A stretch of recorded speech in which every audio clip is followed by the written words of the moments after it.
The seventh short story of ghostly and curious tales from England is Crash. Hannah and her husband, Trevor, had bought this old cottage. It had been uninhabited for at least 20 or more years, and was in a poor state of repair. They were both fascinated with really old buildings, and firmly believed in restoring rather than pulling down and building ugly modern monstrosities. There was a preservation order on the property, so they knew they had to be careful with what changes and alterations they made. The couple had planned to do enough to make it livable, and then move in to complete the renovations. Ceilings were opened up to reveal ancient oak beams. Someone had said they were probably taken from sailing ships. As Trevor tapped on walls, the wattle and daub could be heard falling inside. More work, and maybe much larger costs to bring the experts in to help them. It wasn't the money, they'd plenty of that, but the time it would all take, and a longer stay in the rental home, was more concerning. Trevor spent time searching antique shops and fairs to find anything that fitted the time period of the original cottage, while Hannah carefully peeled back ancient layers of wallpapers to search for traces of the earliest decorations. And there were many. They were finally able to move in. Hannah was very sensitive to energies, and as long as they remained friendly, she was happy to let them remain. The couple had transformed the kitchen and one bedroom, theirs, and planned to spend most of their time between these two rooms. In their exploration of the old stone floors, they noticed a change where it looked as though a doorway had been shut off. Curious to know why, they began to investigate the wall alongside the huge stone flags. They needed to raise a couple of them, and in doing so discovered another floor underneath. They still hadn't reached the base of the doorway, and worked again to dig down further. This was the point archaeologists were called in. It seemed they had found something much older. Having to be careful, they came across the bottom of an entrance, which had been breaked in. Knocking away the bricks, they found worn stone steps leading into what appeared to be a cellar, with arched stone walls and low ceilings. Hannah was very frightened.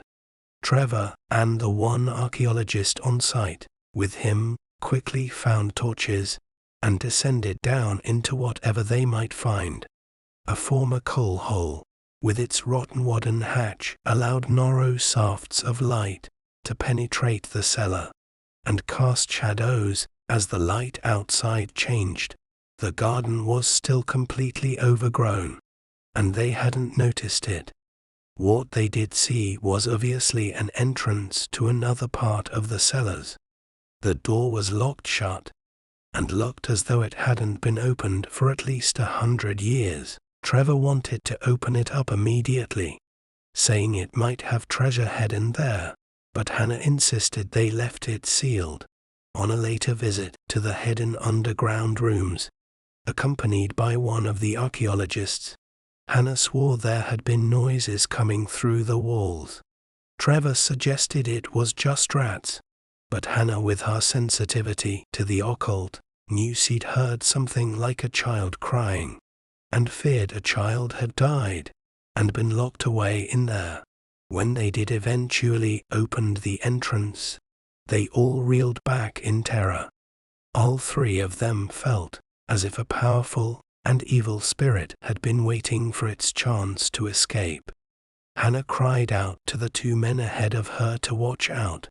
She had a vision of a young girl, clothes torn in shreds, hair long and matted, and eyes so angry they made all three of them back away, cowering against the damp and slimy walls of the cellar. The girl's hands, twisted and tipped with long nails shaped like talons, came at them, as though ready to gouge them. "My God," whispered Trevor. "what the hell is that?" By now Hannah was rushing back towards the stone staircase, and the safety of the cottage. The two men not far behind. Slamming the door to the cellar, they retreated to the kitchen. She was very evil. A young girl who'd had some sort of deformity or mental illness was shut in there to die. How do you know? Asked the archaeologist. I just know. I can sense things. I think she was after me. It may be she thought I was her mother. It was the anger and rage I could see in her face. It really terrifies me. She was very dirty and full of black evil. If she had got to one of us, she would have done some serious damage. Did she die in there? Oh yes, she died, but she doesn't know it. It will be very hard to convince her to go to the light. I didn't realize ghosts can hurt you. Said the young man. Mostly they don't.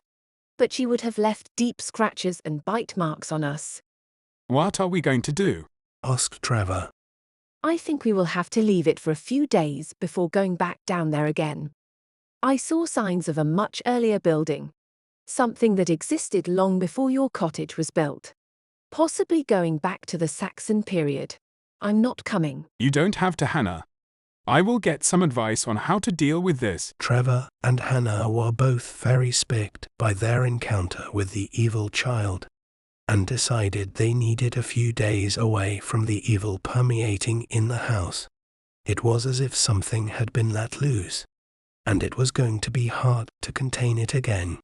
Packing overnight bags and piling the dog into the car, they headed for a hotel near Conwy. No B&B, just rest.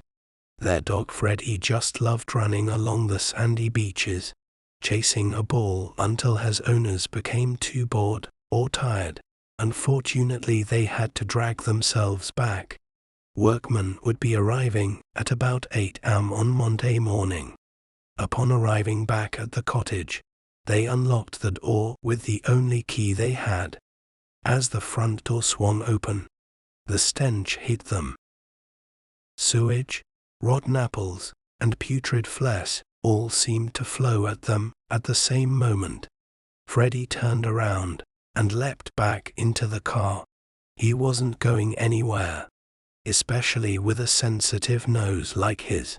Trevor and Hannah forced themselves to enter.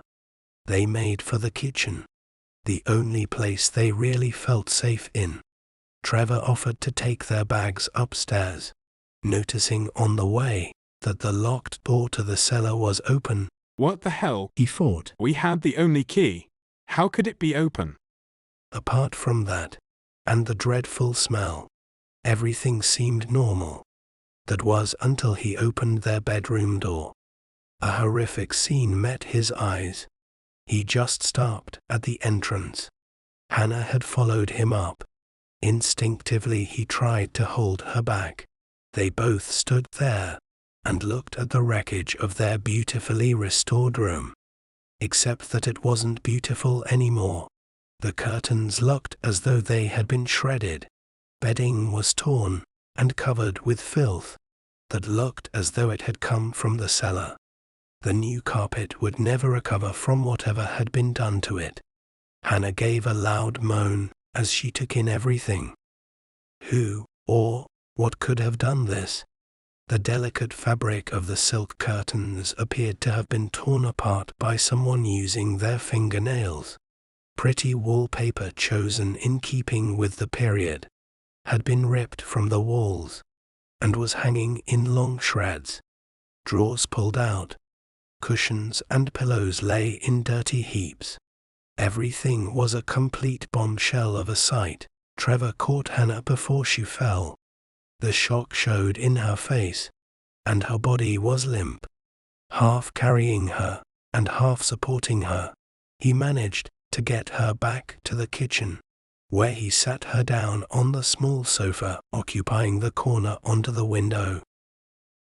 What are we going to do? We have to stay here today. I'll get the builders to work outside. There's plenty for them to get on with. It began to rain heavily, the sky becoming dark, with wild black clouds obscuring the views across the fields. Wind noise increased and started to howl down the chimney in what would one day be their sitting room.